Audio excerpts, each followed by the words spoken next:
Hey everybody, and welcome back to Tech Progress. My name is Corey and I'm going to take you through my home theater system today. So basically, I have a 120 inch Elite Screens home theater screen, and I paired it with a Epson Powerlight Home Cinema 2040 projector that I got mounted on the ceiling here. I installed this about a year ago, and the screen was around $200 retail, and the projector was about $350. I got it refurbished from Epson, and I'm telling you, for less than $1,000, this is an amazing home theater setup. The only problem is, what I'm viewing media on right now is the PlayStation 4, and that is unfortunately all I have for viewing media. And I don't know how many of you have ever used a PlayStation 4 for viewing media. I'm sure watching this channel you might have some experience with that. But you know it is not the best media box in the world. So what I want to do is fix that problem today by building a home theater PC. So let's get into it.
Okay, well, I hope you enjoyed that video montage. As you can see, we got the whole PC built now. So let me give you a little rundown on why I'm doing this. Basically, I've been using the PlayStation 4 for about a year now. It's the only media I have on that home theater system, and I'm not utilizing it as much as I can because I'm sure you guys all know that a PS4 is kind of a pain for watching media on. I don't have TV or satellite or cable subscriptions, so basically anything I watch is via the internet, via Netflix. Almost all the networks now you can access the live stream legally from their website. Things like the Super Bowl, all that, they're all streamed now. But all this stuff is impossible to access on a PlayStation 4. The only really good way to do it is via a home theater PC. Even an Android box, it gets difficult to try and get everything with them. I also wanted something that was going to be a one-stop shop for watching movies, watching TV, and playing video games. Basically, the rundown is I've got a Ryzen 5 2600X. I got it because I got it for the same price as the 2600. In fact, I got it for $10 cheaper. So it was definitely a lot better deal. If you're going to buy one, unless you do get a better deal, I'd say just go for the 2600 and overclock it. I did leave the stock cooler because I do have plans to upgrade this in the very near future. As you guys know, the Ryzen or the Zen 2 has been announced. The 3800X, the 3900X, the 12 core, the 16 core.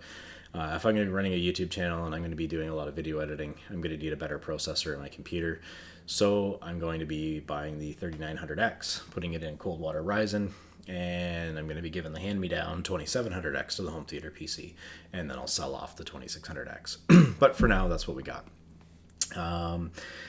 As you can see, I threw in a little twist in the video. I did swap out the GTX 1660 Ti for the Vega 64. You guys have seen my Vega water-cooled video, and basically, I had this air-cooled Vega card. I couldn't sell it for much more than I bought the 1660 Ti for. I was able to sell the 1660 Ti for the exact same price that I bought it for. So it was the only smart decision to go with the better card. We have the MSI Gaming Pro Carbon AC, the B450 board. This is a lot better board than a lot of X470 boards. The VRM cooling is amazing. It's going to be great for the 2700X for overclocking it. The other thing is going with the stock cooler on the 2600X. Because I'm going to be getting a 3900X or the 3800X. 3800X for sure comes with the Prism cooler. I'll be able to throw that in here with the 2700X when I put the 3800X in cold water Ryzen, which is water cooled anyway, so I won't be using the cooler. 16 gigabytes G-Skills Ripjaw 5, 3000 megahertz RAM. As you know, Ryzen is really dependent on RAM speed, and 3000 megahertz is a great middle-of-the-road price to performance kit of RAM. The G-Skills Ripjaw 5, I've used those in quite a few builds, and they seem to be a really good stick of RAM. I do like G-Skills. I've used the Trident Z in cold water Ryzen.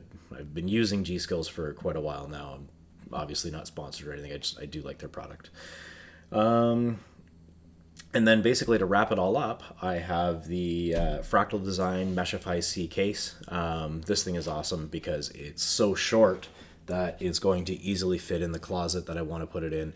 I am going to be leaving the closet doors open most of the time, but if you have company stay over or whatever, I want to close the closet doors. This is going to fit in there perfectly.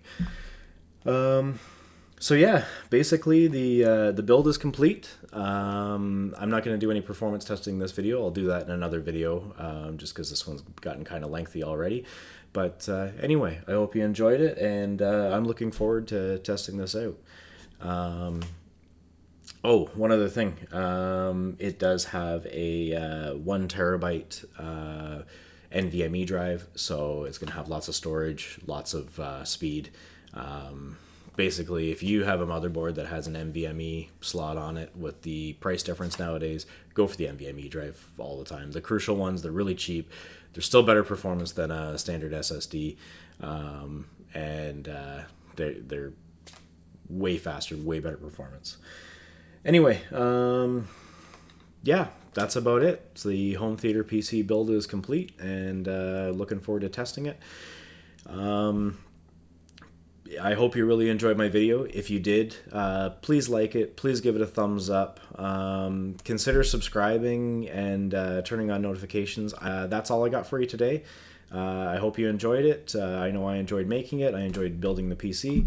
And I'll catch you in the next video. Thanks for watching Tech Progress.